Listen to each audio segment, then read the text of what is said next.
All right, I'm now joined by a longtime local martial artist in karate and in MMA. He's a second generation martial artist as well. He's competed for many years and holds also the Guinness World Record for opening the most cans with his mouth in 30 seconds and a recent competitor on Canada's Got Talent. Chucky Mady, welcome to the show, man. Hey, thanks for having me. Absolutely, man. So obviously, like I said, you've been busy lately. We'll just kind of talk about the Canada's Got Talent thing. Like, how did it all kind of come to be? And let's go through that, I guess. Yeah, I saw a posting for it, and everybody's like, "Hey, why don't you apply for this and do that?" I'm like, "What am I gonna do on there?" Like, Mhm. yeah, I'm multi-talented. I can do certain things. I can't put somebody in front of me and knock them out in 5 seconds. Yeah, yeah, Can't show that off, right? So, I'm like, you know what? I might as well break my own Guinness World Record. So I did. I did 41 cans in 1 minute, and my original record was 24. So I did that. Wasn't expecting to go anywhere else with it. I was just planning on breaking my record, getting on the show, doing that, and then it was done. And that pretty much wowed the audience and the judges, and made it to semifinals. yeah. I mean, it's cool to see, just to see you on there and how far you went. And obviously, these reality TV shows, there's always like lots of questions when you're watching them. At least I do. When you're watching, you're like, I wonder, how did they even, get there or whatever, right? So obviously, you apply, they reach I out, applied, you send like phone a calls. little video. They're like, all right, yeah, come out for an Yeah. audition, or like, how does that work? Yeah. So when I broke my world record, that's actually the audition, right? So Mhm. you're on doing calls and whatnot and interviews and stuff like that. I just applied, did everything. If you get a call, you get a call, right? And they're like, "What are you gonna do?" "Oh, I'm gonna break my world record. That's what I plan on doing."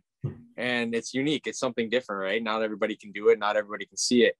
And what I said to them too before, even on stage, I told the judges and the audience, I said, anybody can dance, anybody can sing, anybody can do comedy and tell a joke. They might not be good at it, but anybody in the world can do it. Things I do on stage, not everybody can do. So Absolutely, that yeah. that makes it a talent, right? So Yeah, and of course, most people are familiar with the show, right? And what the concept of it is for people for that might sure. be watching or listening. But it's cool to hear like the backstory, right? And then Yeah, I'm yeah. There's sure. there's a lot there's a lot more to it that I can't really say, Oh, but of course, that's yeah. like that's the gist of it, right? Like I did my thing. I wasn't expecting anything out of it. I just said, you know what, might as well try, and it worked out. So Yeah, yeah. I mean, it's just a cool experience at the end of the day, right? yeah, exactly. Yeah, and so once you got there too, I mean, so we talked a little bit about the world record um, act, I guess you can say, and for people that aren't Yeah, familiar, just grabbing the can, chomping yeah. it, and Ripping the smashing it. tops As you off. see right there, Yeah, probably the best way to drink a can too, right? yeah. So You got to drink topless, right? So exactly. So, and not only that though, once you got like kind of on the show, you brought obviously the martial arts aspect to it as well, and bringing in your dad too as a legend to be on TV and do what you guys have done probably many times, many years, and obviously your dad hundreds of thousands of times probably, and yeah, doing that same demonstration kind of thing, right? well, I told everybody on stage too. Like that was the first time I've ever done that demo. That's my Okay. dad's demo. That's my Yeah, dad's yeah. routine that he does. I've never done it before. Oh, Yes, I've broken a baseball bat once in my life. Before that, yes, I broke a couple bricks just practicing here and there, but I never put it all together. mhm. So with me, the whole thing was breaking everything. I wanted to make sure everything broke. I don't care what anybody said, judges said, whatever. I had everybody on their feet going crazy, and it just the adrenaline and it gave Oh me yeah. that much more. Everything broke clean. It was an expensive show for me because I paid for everything. I had to bring everything up. Yeah. Each of those Louisvilles are like $120 each. And then all the bricks, each slab is, you guys know, the more and everything. They know the price of all that stuff, all the Oh concrete and man. whatever. And each slab was like what, $4, $5, $6, right? And I had all these bricks, right? So Yeah. it cost a lot for me to do that, and I paid out of my own pocket to do it. But I wanted to do it. I brought my dad on stage. I used to help him with his shows. Now he's helping me with my show, right? Yeah. So Yeah, that's cool. Yeah. Again, like I didn't realize that you hadn't done the whole routine, but obviously your dad, so it's like yeah, kind of familiar for, I was at least. And then you see it on TV, it's like this is what we do kind of thing, right? So it's cool to see it on exactly. TV, really. Yeah, Right. for sure. And I mean, you kind of touched upon it yourself too. And I mean, I'm sure you guys have dealt with this for many years, as we'll also talk about, but it's the reaction from some of the judges, right? I'm For sure, sure. you know, some people that you've been in front of before are like, what the fuck is this all about, right? But again, there's something that you've probably dealt with a lot, and you know, some people like it, some people don't, I guess, right? Yeah, for sure. And if they see the material, some people don't understand what goes into doing that routine or what goes into breaking. Mm-hmm. It's a lot of training, right? It's a lot of conditioning, and it's mind over matter too, right? Anybody can do it that's in the martial arts. It's just it's mind over matter, right? They think they can't. So any fighter, I was talking to one of the fighters, Jan Kashuba. He was him and I trained together once in a while, and he was helping me when I fought in Amsterdam. He's like, I want to break a baseball bat. I said, Jan, you've kicked a lot of people. You fought in K1. You fought Shoney Carter. You knocked out Shoney Carter. You've done this and that. I said, it's all in your head. You can break a baseball bat. It's just now you have to get over the mental factor. You have to make sure you can do it. You can kick hard. We all hit hard. It's just now you have to get it out of your head. Like, hey, like I can do this. And that, yeah, it might hurt because you've never done it before, but you can do it. Yeah. And again, at least in the demonstration aspect too, you know, in front of people, just again, the mental aspect of it as well. A lot goes into it, right? For sure. Yeah. For sure. And we'll talk more about mostly about martial arts, but focus on the world record a little bit. So were you just like that guy at parties that would just like open cans with your mouth or bottles with your mouth just to get a reaction, and that's how it all started, or whatever? I used to do like Coke bottles and beer bottles and stuff when I was younger all the time. It's just easy. I can do that. I want to break that world record, but I don't want the beer to go to waste. So I need people around ready to drink, right? Cans that you can do pop and carbonated water or whatever, right? So it's cheaper. And then I just, you know, one day I just sat there and tried to pierce a can. I was just messing around, bit the can, and I'm like, oh, this is not bad. And 2011, I saw it on Guinness World Record Gone Wild. This guy, Ryan Stock, had the world record. He did 11 cans in 1 minute. So he created the record, and he's been in Vegas. He has a show in Vegas. He's Canadian, but lives in Vegas. And my wife, my girlfriend at the time, said, hey, like, you can do that. I'm like, yeah, I know I can do that. Let's go see how many let's see if I can break the record by one and how fast. I did 12 cans in 29 seconds back in 2011. Sent it on all to Guinness, and they said, well, you need a 1 minute video. You need to do this. You have to do that. There's all these steps. I'm like, I don't have time for this. Right. Yeah. So I put it on the back burner for a long time. And then a podcast, Two Dudes and a Mic, they asked me to come on the show, and they're like, hey, let's talk about your fight career, and let's talk about you breaking a world record on our show. So they set everything up for me and got it all together, and I did it. I did 24. So that was the first time me doing speed, doing it for speed and for time. Before, it's just like one here and there and not really knowing the flow, right? And then once Canada's Got Talent came to be, I'm like, you know what, I gotta like get that reaction, grab, go. So I'd like put tennis balls on the table and just grab and go, like see if I can do that, or put cans on the table and just grab a bunch, see how fast I can do it, put it to my mouth, put it down. And 41 was my record in 1 minute. Nobody's going to touch that record except me. And I plan on breaking it again. I have a few things in the works, and I may break it one more time just to finalize it. I want to hit 45. Yeah. I want to hit 45. Get a nice number down, right? Yeah. Yeah. We'll talk about that too. But I mean, you know, again, it's another aspect of kind of talking about, you know, the behind the scenes of reality shows, as well as, you know, Guinness World Records, and like what goes into it, what you got to do, how to get, you know, certified or whatever. Again, probably a lot of shit that goes into that, right? For sure. Yeah. So like my record right now, like the Guinness World Records with me right here. Got it right there. Mm-hmm.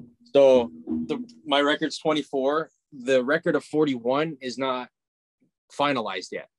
I have to send in video. I have to send in all the information, and they can say yes, they can say no. Yes, it was done on stage, and there was judges, there was witnesses, there was this, there was a lot of stuff, timekeepers, whatever. But are they going to accept it? I don't know yet. Which I don't care. Everybody knows I hit 41. It's fine. It's there. You know what I mean? It's in plain sight. If that's the case, then I'll have to just break it somewhere else on something else and make sure that everything's done to spec. But I don't think it's going to be an issue once I send it in and do all that stuff. I'm just waiting for the show to finish, and then I can do certain things, and I have more time on my hands where I can send it in and email the right people and see what I need to do. So, yeah, I mean, that's really cool stuff, man. And kind of talk about the show a little bit again. Canada's Got Talent. Obviously some probably cool people that you met, competitors, judges, whoever, but I mean, for sure, Trish Stratus, like Yeah. some cool So people. How was that? yeah, so when I did my world record, Trish, her mom instincts kicked in, I guess, and didn't want me to hurt myself. Yeah. So I kind of called her out a few times. I said, well, we're both pro athletes. Like, you're a professional wrestler, a professional fighter. You know the mental aspect on this. Like, I thought I would have like went there and been like, hey, all right, you and I are in the same connection here. We're both pro athletes. Yeah, Everybody else exactly. is Yeah. whatever, right? No, she gave me an X. And then she wasn't there for the semifinals when I did the breaking show. Yeah. And her and Cardi. But when I looked on Canada's Got Talent Instagram, they posted all the videos and pictures and whatnot. Cardi and Trish both liked it, my breaking demo on there. Yeah. So I was surprised. I saw that. I'm like, oh, okay, cool. Now it's like I might send her once the show's done, I'll send her a message and say, hey, like, thanks for whatever and this and that. Lindsay L sent me a message a few weeks ago. She was on Windsor Country with Morgan, and they were talking about me. And then she sent me a message. She's like, hey, I talked about you on my interview the other day. I'm like, yeah, I'm friends with Morgan, so I kind of know, right? I know, yeah. Stuff like that, right? So yeah, like it's cool. I'm getting messages from people, different shows, different people, and just positive. You know what I mean? Most of it's positive. There's always that 1% that are going to be negative that don't understand. But I'm doing something. They're just sitting back and not doing anything and just being negative. I did it because I wanted to. I didn't have to do it. I just like being out there and repping my city, right? That's what I do. Everything I do, I've been around the world. I've been doing it longer than everybody in this city, inside and outside of the ring. And it was more of a positive message too I was trying to get across, right? I grew up with alopecia areata. It's an autoimmune disorder that affects me from growing hair.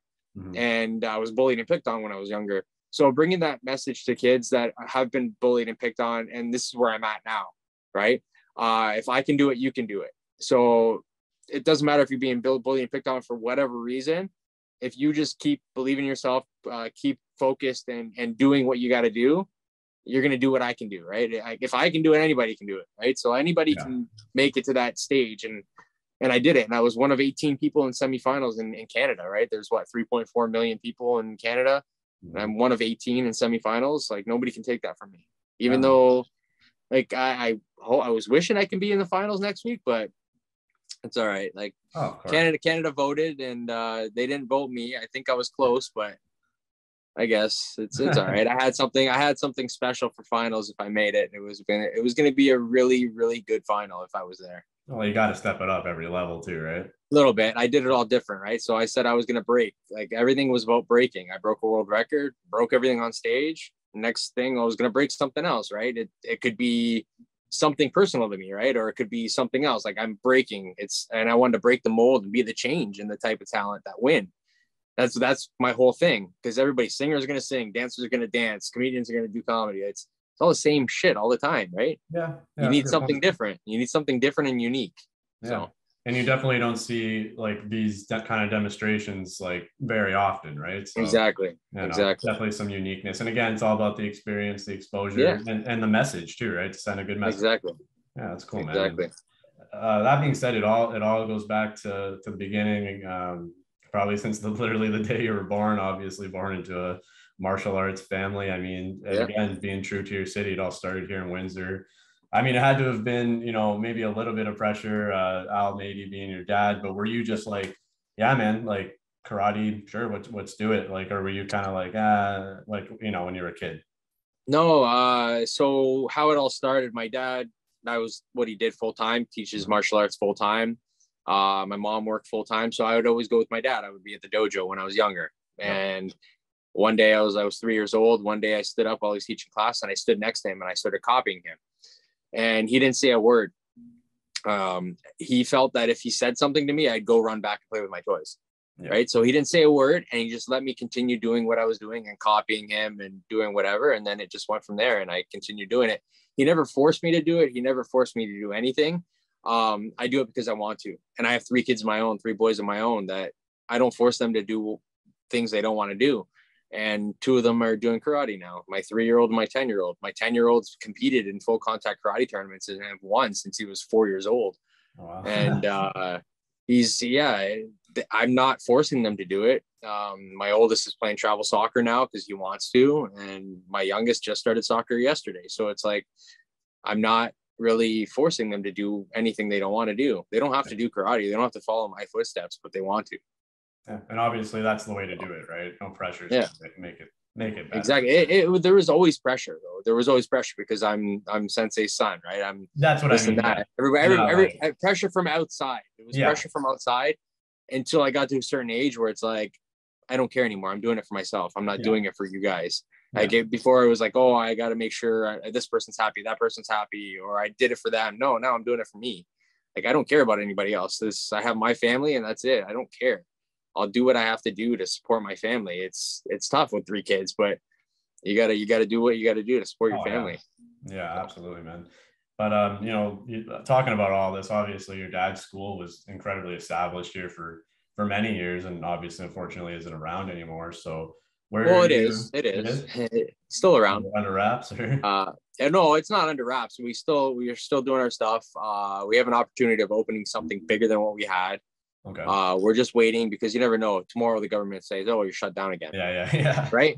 Yeah. And once this pandemic is done, then we can figure out what we want to do and open something bigger. It's going to be honestly like maybe double the size of what we had. But we don't know yet. We're doing smaller groups. We're doing private lessons. We'll do like 12 people in a class instead of 50, 60 people we had in the class right now. So we're doing about 12 people, 15 people max, like in the class right now. But we're doing more classes, right? So he has more time. He can do more classes. Yeah. Instead of doing like 2 classes at night, we'll do 6 classes, right? So every hour.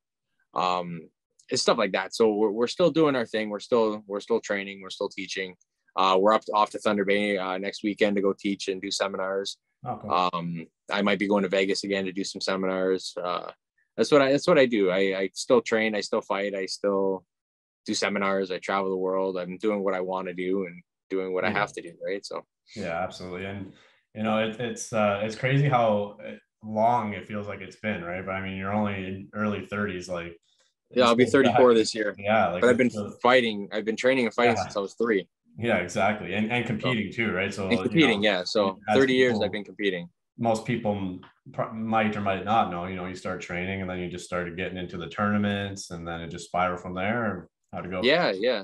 Almost 30 years now I've been competing. October will be 30 years. Yeah. And it's just like, did you ever have like the urge to compete like from the very beginning, or was it just, I don't know. Yeah. I was always competitive, especially Canada's Got Talent, doing stuff and seeing everybody around there. And interviews too. It's like, I'm talking to myself or I'm talking to other people. I'm like, I'm the most competitive person in this competition right now.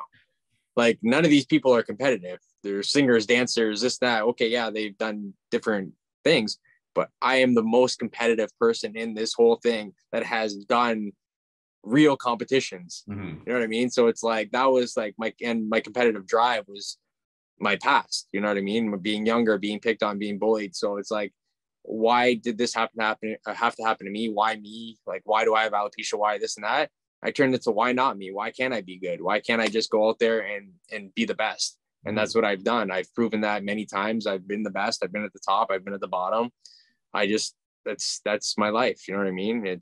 I've been there and I've done that. And people have said, oh, you're a has-been. No, at least I've been. I've been there. I've done that. What are you doing? You know what I mean? And I'm still there and I'm still competing and I'm still doing what I have to do. Yeah, man. It's a great message to send, right? So for sure. Again, so I kind of like started with karate, obviously, with your dad and stuff, but this surgence of MMA in the last like 10, 20 years, obviously kind of transitioned to that way in 2008. So, was it a little bit difficult at times? You knew what you knew? Or did you... I actually started competing in MMA in 2005, 2006. Yeah. So, but our gym was doing MMA before it had a name. It was all the NHB, right? No holds barred stuff. They would go to Michigan. They would go to all these different places, do underground fights, Chicago. And my dad had everybody that says they've done something or have done something in this city in MMA or any kickboxing, whatever. They've either trained with my dad or their instructors trained with my dad. Nobody outside of that has done anything in this city, guaranteed. And people don't do the research, but everybody has come out of my father's gym, either their coach or the athlete. And that's a guarantee. I can guarantee that. I'll put my house on the line. You know what I mean? Like I can guarantee that. But we've done MMA back in the 80s before it had a name. It was all no holds barred. It was NHB. It was all that stuff. My dad had fighters doing all that stuff back in the day. Shidokan back in the day when Tomas was fighting Shidokan, that was real mixed martial arts. That's first 2 rounds bare knuckle, first or second 2 rounds Muay Thai, last 2 rounds MMA rules, right? Grappling and whatever. So you have to be well rounded, right? Nowadays it's like people are jiu-jitsu and they hold you down on the ground and do nothing, right? It's boring. Half the time the fights are boring.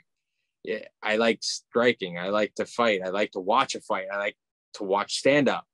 If there's nothing going on the ground, stand them back up. You know what I mean? Like you got to have it exciting. Like that's why I love stand up. I like striking. Mm-hmm. A little bit off topic before we sure. Continue on, but maybe you could help me maybe clear up this story if you know it at all. Okay. Do you know the story with Tomas and Shawn Michaels, the WWF? I do. So I need to pinpoint, like, because you can go back and find all that footage and stuff. So allegedly the story goes, in a bar, Shawn Michaels does his thing, gets what he deserves, and then they go on TV and it's like Shawn Michaels was in a car accident or something like that. I think he said he got jumped in New York by 6 guys or something. Yeah. It was in Chicago after the Shidokan, and somebody pointed out Tomas and said, "Oh yeah, this guy just won this, blah blah blah." And Tomas or Shawn Michaels started talking shit to him. Tomas grabbed him, kneed him in the face a few times, and that was that. It was one guy. Yeah. It's a simple thing, but I need to find the footage, and from WWF and be like, it's a guy from Windsor, a Polish guy, obviously immigrated to Windsor and just got in a bar fight with Shawn Michaels. Michael Hickenbottom. The real man himself. It wasn't Shawn Michaels at that moment, right? Yeah. But man, I always hear that story and like to tell it, but it's a good one to clear up. But anyway, sure.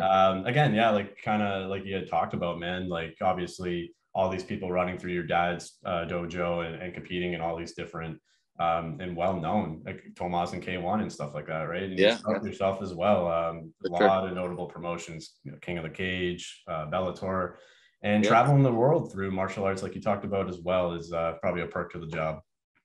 For sure. It sucks. Yeah, you get to travel across the world, but you're there to do business, right? You're not there to socialize and see sights. So it's not like a vacation, right?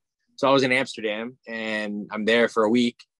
And then all of a sudden I'm there. I'm trying to cut weight. You have 3 weigh-ins. It's all hydrated weight. So I'm worried about that. I'm trying to cut weight. Popped my hamstring training with the American team, and then fought when I wasn't supposed to fight. My leg was black and blue. My wife works at a physio and chiro clinic. I called her. I said, "Hey, I just pulled my hamstring.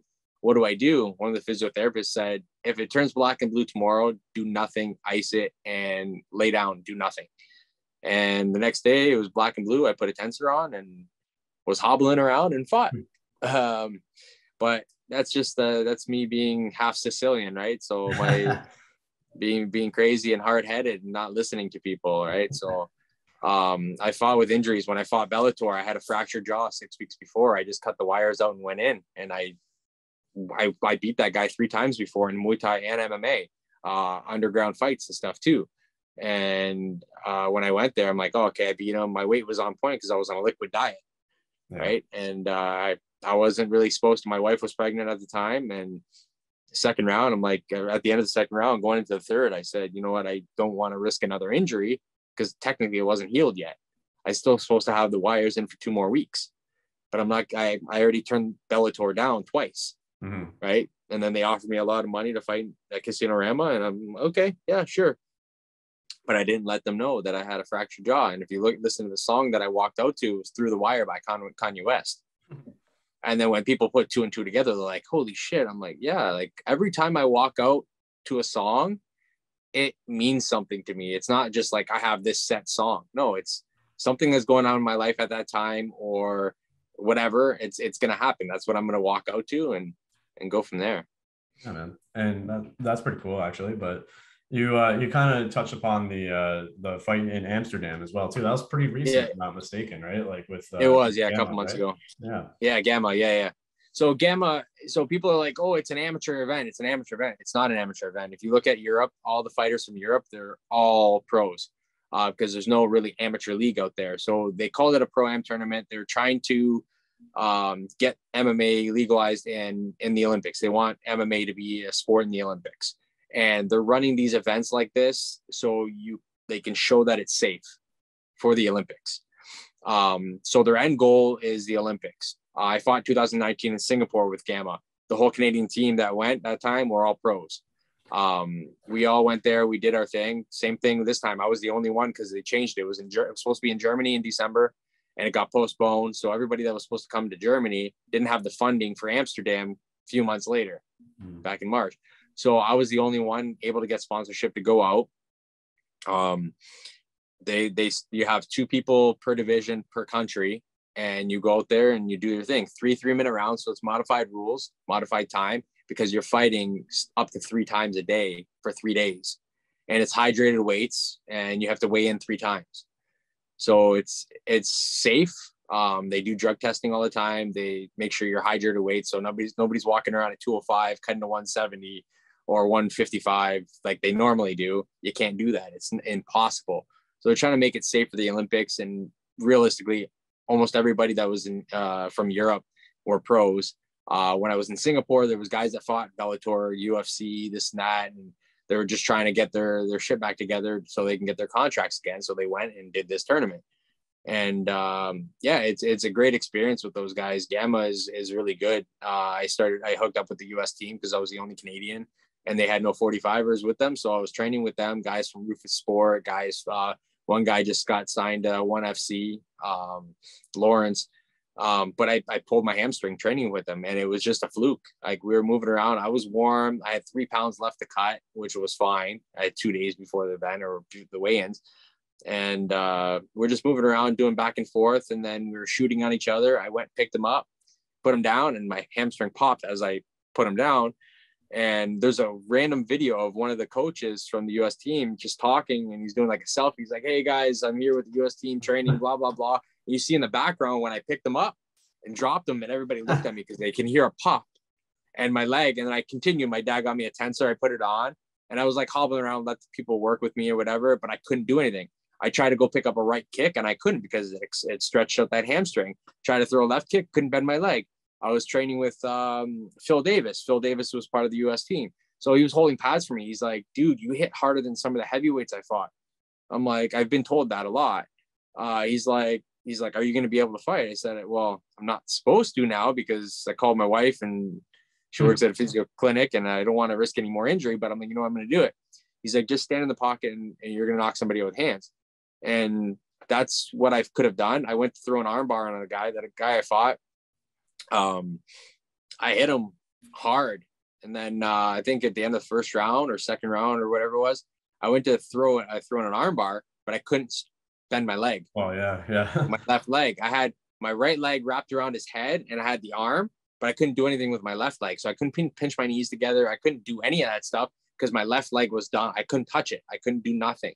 And it's upsetting, but I wasn't mad. I wasn't supposed to fight. I'm like, I went all that way. I'm not going to not fight. Right. Yeah. I could have done well if I was healthy. I was in great shape. I felt good. I was weighing at 160, 169, 170. I cut to 45, and I did like a 6-week camp to cut to 45 naturally. When I got to Amsterdam, I had 3 pounds to lose. You know what I mean? So it's like, I did it all natural. I did it all healthy. I was in phenomenal shape, and I was hitting hard. Like, I was training for the breaking, right? I was doing the breaking demos and stuff like that too. So I was conditioning. My training was good, and just a fluke, man. It was horrible. Yeah. It happens often, and it happens in training. It happens at the worst time. And man, that's all going on while you're doing the Canada's Got Talent stuff. So obviously very busy and a lot of adventures going on, but probably gearing up for the next fight or the next thing too, right? Yeah. There's a few things lined up right now. Possibly a couple other shows. I can't really say much. Yeah, of course. Gotta dot the I's and cross the T's, right? So I gotta do all that stuff. But once it's available, then I'll come back on and talk about those. But no, my next scheduled fight is in beginning of November. So I think beginning of October, I'm gonna take my long-awaited vacation that I needed for the longest time. So I have to plan. Yeah, I hadn't had a vacation. My wife and I just celebrated our 10 year anniversary, and we never went on honeymoon. Oh, yeah. So it's like, you know, my birthday's in October. Let's do beginning of October or end of September. Let's go for a week somewhere. And then I'll have 4 or 5 weeks before my fight to like clean up and everything. Right. So that's what we're planning. So I know beginning of November, I'm guaranteed I have a fight. December, I have a fight right now. In between, I'm going to probably be doing seminars and a couple other things that I have on the go.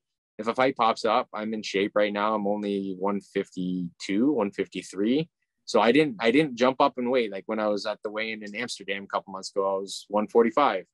And I'm like, you know what? I'm not going to go up more than 10 pounds, because cutting from 170 down to 145, I really wanted to like die. Like it was brutal. Yeah. And I did it natural. I didn't do it where I'm like suffering in a sauna all the time and this and that. No, I did it natural, a couple pounds a week, change of diet, change of everything.